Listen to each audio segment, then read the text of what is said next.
কষ্টের পরেই সুখ, সুখ এটা দুঃখের পরেই থাকে। আল্লাহ সেটআপটা এভাবেই করেছেন। দুঃখ, কষ্ট, বিপদ আর পরীক্ষায় মুমিন ভয় পায় না, কারণ মুমিনের হারাবার কিছু নাই, ঠিক কিনা?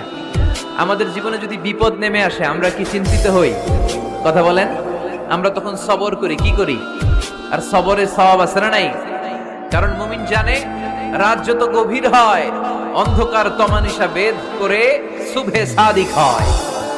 মুমিন জানে গর্ভবতী নারীর পেটের যন্ত্রণা যত বাড়তে থাকে নতুন মেহমান আগমনের সময় ঘনাতে থাকে, ঠিক কিনা?